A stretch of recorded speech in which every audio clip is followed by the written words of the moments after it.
Waktu telah di penghujung siang memasuki senja. Rika masih saja sibuk kesana kemari menangani pasien yang melahirkan, juga pasien yang berkonsultasi fase setelah melahirkan. Dan karena saking sibuknya yang tiada henti, dia sampai tak sempat meminum air setetes pun. Saat ini Rika baru saja keluar dari tugasnya melakukan pemeriksaan di salah satu ruangan pasien yang baru saja melahirkan. Dia beralih memasuki ruangan pekerja medis berniat untuk istirahat. Gila, capek banget sih. Tinggal persiapan persalinan 2 pasien lagi. Ada waktu nggak ya untuk isi perut? Bentar deh, kayaknya aku juga belum kasih tahu Kak Frans deh untuk lembur. Keluh Rika sambil melepaskan stetoskop yang mengalung di lehernya. Dia menyenderkan punggung ke badan kursi, meregangkan otot punggung yang terasa pegal, lalu mengambil ponsel di atas meja yang sedari tadi pagi sampai sekarang belum sempat dia sentuh. Namun baru juga Rika menyalakan layar ponsel, seseorang masuk ke dalam ruangan dengan napas terengah. Bidan? Aduh, ngagetin aja. Ada apa sih, Salsa? Kenapa kamu buru-buru begitu? Kaget Rika seiring meletakkan ponselnya kembali ke atas meja. Anu Bidan, pasien Tina, pasien telah memasuki fase aktif. Mendengar hal itu sontak Rika bangkit berdiri dan menyambar stetoskop yang sempat diletakkannya tadi untuk dikalungkan lagi ke lehernya. Kalau begitu segera kita ke sana. Dia dengan sigap bergegas keluar ruangan bersama perawatnya itu. Kamu sudah persiapkan semuanya kan? Tanya Rika di sela langkah kakinya yang tergesa. Salsa ikut mengimbangi langkah kaki sang bidan. Sudah siap semuanya, Bidan. Dan tanpa diketahui Rika, ponsel yang ditinggalkannya di atas meja itu terus berbunyi oleh suara notifikasi juga dering-nyaring. Dari suara telepon menandakan ada banyak pesan yang masuk dan panggilan. Sementara di sisi lain di gedung rumah sakit lain, tampak seorang pria tampan berjas putih kedokteran. Terlihat ada kegelisahan dari raut mukanya. Dia kembali menempelkan sebuah benda pipih ke telinga mencoba menghubungi seseorang yang sudah beberapa kali dia mendialnya, tetap saja tak ada jawaban dari seberang sana. Hanya ada suara operator yang menjawabnya. Tumben Riri sulit dihubungi begini. Bahkan waktu makan siang pun dia tak mengabariku. Kebingungan Frans masih mendengarkan suara nada sambung dari benda persegi tersebut yang hanya berakhir suara operator lagi. Hembusan napas panjang Frans menatap layar ponsel yang menampilkan nama kontak Riri, lalu kembali mendialnya dan menempelkan lagi ke telinga. Dia tidak ada hal buruk yang terjadi padanya lagi kan? Seketika kegelisahan itu berubah kecemasan saat sekelebat ingatan tentang orang yang sedang mengawasi, serta kejadian terakhir yang menimpa Rika. Tidak, itu tidak akan terjadi. Gumam dia seiring melangkah keluar dari ruangan kerjanya. Dan begitu kaki dia melangkah keluar dari ruangan, Dokter, Anda kemana saja? Saya sudah cari Anda kesana kemari. Seorang perawat wanita langsung menghampirinya. Frans yang sibuk mengetik pesan tak menjawab ucapan tersebut dan terus melangkah yang segera disejari oleh perawat wanita tadi. Dok, Anda harus segera ke ruangan operasi. 15 menit lagi operasi akan dijalankan. Ocehan perawat itu. Gumam Frans masih sibuk mengetik membalas pesan. Tapi arah ruangan operasi sebelah sini, Dok. Arahan garis perawat menunjuk lorong sebelah kanan.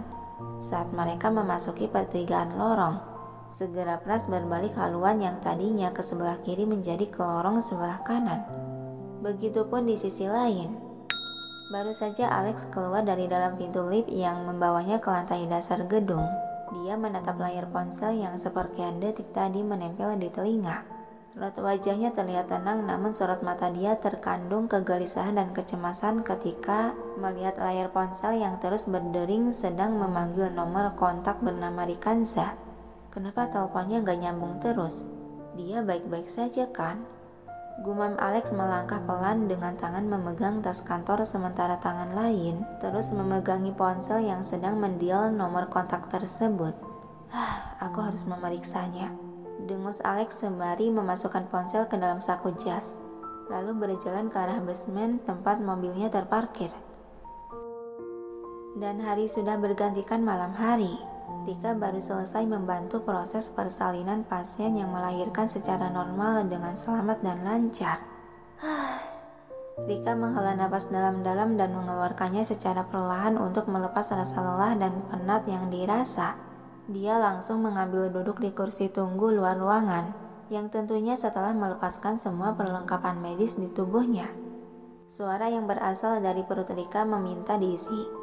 Karena memang seharian ini sejak pagi sampai sekarang dia masih belum bisa menyuapkan sesuatu makanan ataupun minuman ke mulutnya. Dia memegang perut keroncongannya yang terus berbunyi itu. Udah lapar, haus lagi sampai tenggorokanku rasanya kering banget. Dan dikala dia merasakan kelelahan juga kehausan, tiba-tiba ada seseorang menyodorkan sebuah botol minuman yang kira Rika itu dari perawat pendampingnya.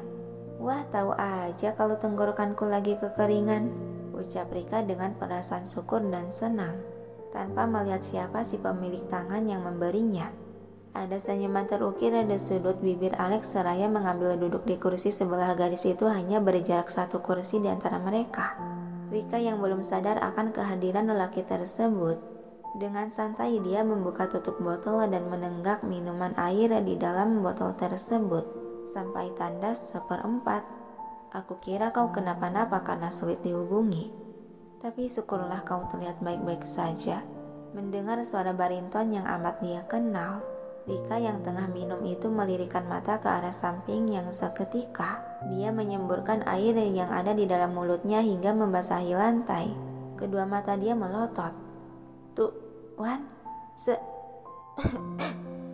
Saking terkejutnya ucapan Rika tercekat di tenggorokan. Pelan-pelan minumnya, kan jadi tersedak.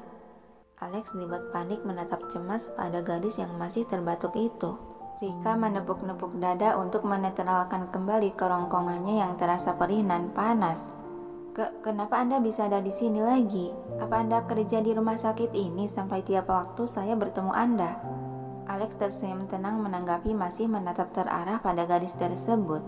Karena kau sulit dihubungi, jadi aku secara tak sadar datang kemari. Kedua mata Rika melebar tak percaya akan penuturan tersebut. Apa Anda kira saya akan percaya? Yang dibalas tawa pelan dari si Alex. Kamu sudah makan? Saya sedang bertanya, jangan mengalihkan deh. Sambil Rika menatap lelaki berjas itu. Alex masih membalas dengan senyuman tenang. Bukannya aku telah menjawabnya. Baiklah, anggap saja begitu. Mengalah Rika dan bersamaan, bunyi perut yang cukup keras membuat perasaan malu memboncah dalam diri sehingga wajah Rika berubah jadi merah padam. Sial, kenapa harus bunyi di saat begini sih? Bikin malu aja. Alex yang mendengar bunyi itu dia menutup bibir menahan senyuman gelinya. Sepertinya kamu butuh sesuatu untuk dimakan sekarang. Pekerjaanmu sudah senggang kan? Sebaiknya kita pindah tempat dulu untuk mengisi perutmu sekalian ada yang ingin aku sampaikan juga. Rika menggigit bibirnya menahan malu dan menundukkan kepala menyembunyikan wajahnya yang sangat merah padam. Baiklah, kali ini saya akan mengikuti saran Anda. Alex bangkit berdiri lalu menyodorkan sebelah telapak tangan ke hadapan wajah gadis itu. Mari kita pergi. Dengan malu-malu ucing Rika terpaksa menerima uluran tangan tersebut dan ikut beranjak berdiri lalu mereka pun berjalan saling berdampingan di lorong itu dengan tangan saling berpegangan. Ini kenapa harus berpegangan tangan kayak gini? Tersadar Rika melirik tangannya yang digenggam erat oleh si Alex. Ini antisipasi agar kau tidak terjatuh. Melihat saat ini wajahmu sangat pucat dan lemas. Jawab Alex dengan tersenyum. Saya masih kuat tuh berjalan, jadi bisa lepaskan tangan saya. Rika hendak menarik kembali tangannya namun si Alex malah mempererat genggamannya sehingga sulit untuk terlepas. Tidak, pencegahan lebih baik. Dasar orang aneh ini. Sembal Rika dan melirik sekitar yang ramai oleh orang-orang berlalu lalang, membuatnya hanya bisa menghembuskan napas pelan dan menunduk kepala. Benar-benar deh, dia selalu bikin jantungku tak bisa tenang walau hanya sebentar.